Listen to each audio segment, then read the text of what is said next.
Hello students, एक बार फिर से आपका स्वागत है हमारे इस चैनल पर। और मैं हूं शुभम श्रीवास्तव और आज मैं बात करने वाला हूं एक ऐसी प्रॉब्लम के बारे में जो मैंने मैक्सिमम नीट एस्पिरेंट्स के साथ देखी है कि सर सब कुछ समझ आ जाता है, सब कुछ बड़े अच्छे से हो जाता है, लेकिन सर न्यूमेरिकल में दिमाग खराब हो जा रहा है, न्यूमेरिकल से डर लगता है, मैं कितना भी प्रैक्टिस करता हूं मेरे न्यूमेरिकल्स गलत हो जाते हैं। जबकि अगर देखो तो न्यूमेरिकल ही एक ऐसा पार्ट है जिसको तुम सबसे ज्यादा कॉन्फिडेंटली एग्जाम में कर सकते हो, सबसे आसानी से कर सकते हो। गुड़ा भागी तो करना होता है, ठीक है। तो आखिर गलतियां क्यों होती हैं, इतना आप लोग क्यों घबरा जाते हो बड़े बड़े न्यूमेरिकल्स को देख के? तो आज हम डिस्कस करेंगे कि कैसे न्यूमेरिकल्स को टैकल किया जाए। और यकीन मानिए, मैं जो चीजें आपको बता रहा हूं, जो स्टेप्स आपको बताऊंगा, उसको फॉलो करने के बाद आप न्यूमेरिकल से डरेंगे नहीं, न्यूमेरिकल्स करने में आपको मजा आएगा। ठीक है, तो आइए स्टार्ट करते हैं आज के इस सेशन को। ठीक है, so how to avoid silly mistakes while solving numericals. आप एग्जाम में जाते होंगे ना, देखते होंगे ना कि अरे यार ये तो मैं केल्विन में कन्वर्ट करना था, अरे नहीं कर पाया, अरे यार की वैल्यू ये रखनी थी, ये नहीं कर पाया, अरे यहां मल्टीप्लीकेशन करना था, मैं तो ऐड करके चला आया। ठीक है, तो ये सब छोटी छोटी चीजें कैसे अवॉइड करनी है, स्टार्ट करते हैं इसके बारे में। उससे पहले आप लोगों को बता दूं कि जिन लोगों ने अभी तक हमारा टेलीग्राम चैनल नहीं ज्वाइन किया है, वो हमारा Telegram channel that is t.me/anandmani001 को जरूर ज्वाइन कर लें। इसका लिंक आपको डिस्क्रिप्शन में मिल जाएगा वीडियो के। ठीक है, टेलीग्राम चैनल ज्वाइन करना बहुत जरूरी है क्योंकि आपको सारी इंफॉर्मेशन, सारे पीडीएफ वहीं पे मिलते रहते हैं। अपार्ट फ्रॉम दैट हमारे प्लस कोर्सेज भी चल रहे हैं, तो प्लीज अगर आप अपने प्रिपरेशन को और भी बेटर बनाना चाहते हैं तो प्लस कोर्सेज को ज्वाइन करें। वहां आपको रेगुलर क्लासेस मिलती हैं, है ना। इंटरेक्शन आपका फैकल्टीज के साथ हो सकता है, आप अपने डाउट को रिजॉल्व कर सकते हैं। और आप ज्वाइन करें और यूज करें कोड ANAND, सो आपको मिलेगा इंस्टेंट 20% डिस्काउंट। सो हरी, जल्दी जाइए वहां ज्वाइन कीजिए। ठीक है, सो लेट अस स्टार्ट कि ये मिस्टेक्स को कैसे अवॉइड किया जाए। तो देखिए, कुछ नहीं करना है, सिंपल। सबसे पहला काम क्या करना होता है, सबसे पहला काम क्या करना होता है, रीड केयरफुली द न्यूमेरिकल। सबसे पहला काम आप जो करेंगे, जो स्टेप्स बता रहा हूं मैं आपको, कि क्या स्टेप्स आपको फॉलो करने। So the very first thing is कि read carefully the numerical, read carefully the numericals.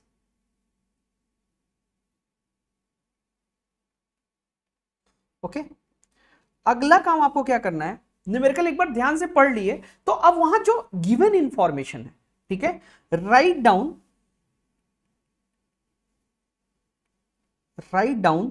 The given informations, given informations.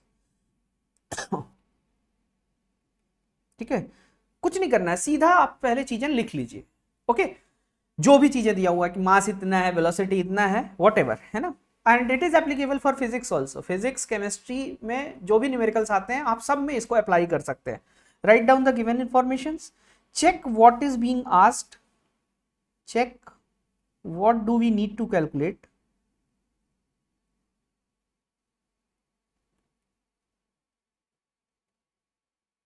Calculate, जो भी चीज कैलकुलेट करनी है पहले वो देख लीजिए। फिर इसके बाद apply appropriate formula,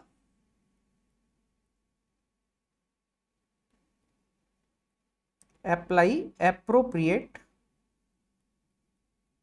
appropriate formula, है ना। जो भी चीज पूछी जा रही है उससे रिलेटेड फॉर्मूला क्या यूज होगा वो देख लीजिए। फिर इसके बाद माइंड द यूनिट्स, ठीक है, mind the units of data.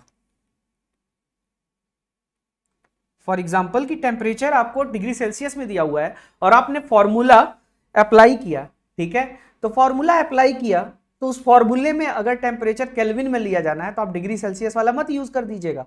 ठीक है, so mind the units of data and change them accordingly, and change them accordingly, change them as per the need. और सबसे आखिरी चीज, क्या क्या काम करना है, अभी ये 5 चीजें मैंने बता दी। और आखिरी काम ये, कभी कभी न्यूमेरिकल क्या होता है, बहुत लंबा चौड़ा होता है कि हर स्टेप में कैलकुलेशन इन्वॉल्व है, हर स्टेप पे कैलकुलेशन इन्वॉल्व है। तो आप अपना ये जो कैलकुलेशन वाला टाइम है ना, ये बचा सकते हैं। कैसे बचा सकते हैं कि आप एक्सप्रेशन लिखते जाइए। हर स्टेप में आपको फाइनल वैल्यू लिखने की जरूरत नहीं है। आप सबसे जो लास्ट स्टेप होगा उस लास्ट स्टेप में जाके कैलकुलेशन कीजिए, ठीक है। सो calculate, do the final calculation in the last step, ठीक है। Do the final calculation, do the final calculation, calculations in the last step, last step, ठीक है। if the numerical is quite large है ना, multiple steps are involved, तो you need not to calculate for each and every step। अंत में जाकर के क्या कर देना है, अंत में जाके सिंप्लीफाई कर देना है, ठीक है। सो आपका टाइम काफी बच जाएगा और इतनी चीजें अगर आप अप्लाई करते हैं ना, आपकी एक्यूरेसी बहुत बढ़ जाएगी, बहुत अच्छे से हो जाएगी। मतलब मुझे न्यूमेरिकल बहुत अच्छे लगते हैं, जस्ट मैं ये चीजें फॉलो करता हूं। अब बहुत लोग कहोगे कि सर इसमें तो हमारा जो है 4 क्वेश्चन नहीं पड़ जाएगा, तो ये हम एग्जामिनेशन हॉल में अभी अप्लाई करने को थोड़ी कह रहे हैं, इसको प्रैक्टिस में लाओ ना अभी। और प्रैक्टिस में तुमने अगर 100 क्वेश्चन भी इस तरीके से कर दिए ना, तुम्हारी स्पीड बढ़ जाएगी, स्पीड अपने आप बढ़ जाएगी। 100-200 क्वेश्चन अगर इस तरीके से कर लोगे, ठीक है। हवाबाजी में मत करना क्वेश्चन सॉल्व, ठीक है। एकदम स्टेप वाइज चल के चलो। देखो 100 क्वेश्चन 150 क्वेश्चन करने के बाद तुम्हारा यही फ्लो ही बन जाएगा, इसी तरीके से करोगे और तुम देखना वहां पे तुम्हारी गलतियां बहुत कम हो जाएंगी, गलतियां एकदम मिनिमाइज हो जाएंगी कि यार न्यूमेरिकल करने में मजा आ रहा है, ये बोलोगे, ठीक है। और एक आध क्वेश्चन करके दिखा देते हैं, ठीक है। एक आध क्वेश्चन में हम आपको एक आध एग्जांपल में भी दिखा देते हैं कि गलती कहां कहां करते हो तुम लोग, ठीक है। तो पहले ये स्टेप सबको क्लियर हो गया कि सबसे पहला काम क्या करना है, न्यूमेरिकल को केयरफुली रीड करना है। फिर क्या करना है, जितनी इंफॉर्मेशन दी हुई है उनको लिख लेना है। फिर क्या करना है, क्या पूछा जा रहा है वो चेक करना है, उसके अकॉर्डिंग फॉर्मूला अप्लाई करना है, ठीक है। और फिर इसके बाद जो चीज हम फॉर्मूला अप्लाई करने जा रहे हैं, डेटा उनकी यूनिट्स के अकॉर्डिंग दिया हुआ है कि नहीं। अगर उनके रिक्वायर्ड यूनिट्स के अकॉर्डिंग नहीं दिया हुआ है, हम डेटा को कन्वर्ट करेंगे रेस्पेक्टिव यूनिट में। तो यूनिट बहुत बड़ा खेल खेलता है, ठीक है। यूनिट में गलती की है तुम तो सब गड़बड़ा जाएगा, पूरा का पूरा काम खत्म हो जाएगा, ठीक है। और लास्ट में अगर कॉम्प्लेक्स कैलकुलेशंस है तो आप हर स्टेप में कैलकुलेशन मत कीजिए, लास्ट में जाके सिंप्लीफाई कीजिए अपनी सारी की सारी इक्वेशंस को, ठीक है। उससे आपका सपोज करो हर एक स्टेप में तुम एक मिनट भी अगर लगा रहे हो कैलकुलेशन में, तुम 4 स्टेप हैं, तुमने 3 मिनट एक्स्ट्रा लगाए, ठीक है। फाइनल कैलकुलेशन करो, तुम्हारा 3 मिनट बचा, 3 मिनट अपना कहीं लगा दो और सवाल करने में लगा दो। सो न्यूमेरिकल गलत नहीं होंगे। आओ एक आध क्वेश्चन करके देखते हैं, ठीक है। कुछ एक क्वेश्चन लाया हुआ हूं, जैसे देखो एक एग्जाम्पल ये, यहां कहां कहां गलती करने के चांस होते हैं बच्चों के। सबसे पहला काम मैंने क्या बोला, मैं खुद भी वही करके करूंगा कि read the question carefully. At 27 degree Celsius the volume of 3 moles of an ideal gas was found to be 20 liters. The pressure of the gas in atmosphere will be, ठीक है। सो गिवन क्या क्या है, आओ सबसे पहले हम क्या लिखेंगे, given informations. So the given informations are, temperature दिया हुआ है 27 degree Celsius, number of moles दिए हुए हैं 3 मोल्स, ठीक है। और क्या दिया हुआ है, वॉल्यूम दिया हुआ है क्या 20 लीटर्स, और क्या दिया हुआ है, हाँ प्रेशर पूछ रहा है कि प्रेशर क्या होगा। तो इतनी चीजें देखने के बाद ये तो समझ आ रहा होगा कि ये हमसे क्या पूछना चाह रहा है, किसका एप्लीकेशन पूछना चाह रहा है, आइडियल गैस इक्वेशन का। तो हम क्या यूज करेंगे, फॉर्मूला यूज्ड लिख लेंगे, फॉर्मूला यूज्ड लिख लेंगे, क्या हो जाएगा formula used, PV is equal to NRT, ठीक है। यानी कि P is equal to NRT by V, NRT by V। अब देखो इसमें टेम्परेचर डिग्री सेल्सियस में दिया हुआ है डेटा में, लेकिन हम जो इक्वेशन यूज करने जा रहे हैं, क्या इस इक्वेशन में टेम्परेचर को डिग्री सेल्सियस में यूज किया जाता है, नहीं यूज किया जाता है। तो हमको क्या करना होगा, हमको सबसे पहले ये जो गिवन डेटा था, इस गिवन डेटा को केल्विन में बदलना होगा। तो वो कितना आ जाएगा, 300 केल्विन आ जाएगा।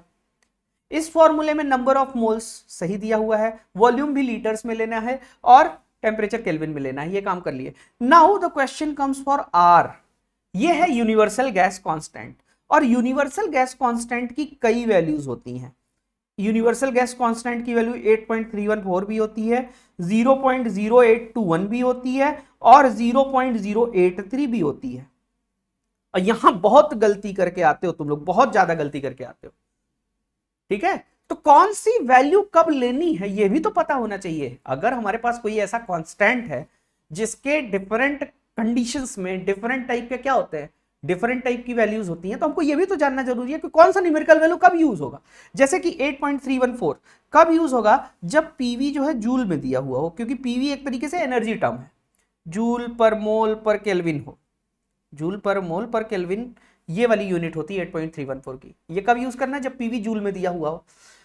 0.0821 कब यूज करना है, जब ये लीटर एटमॉस्फियर हो, लीटर एटमॉस्फियर पर मोल पर केल्विन हो। और ये वाला तब यूज किया जाता है जब ये लीटर बार पर मोल पर केल्विन हो।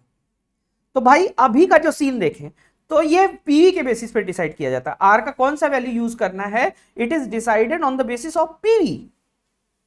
तो अभी हमको क्या पता चल रहा है, वी लीटर में दिया हुआ है और पी किस में पूछ रहा है, एटमॉस्फियर में पूछ रहा है। तो अगर पीवी एटमॉस्फियर लीटर है तो हमको कौन सी वैल्यू लेके चलनी है, आर की 0.0821 लेके चलनी है।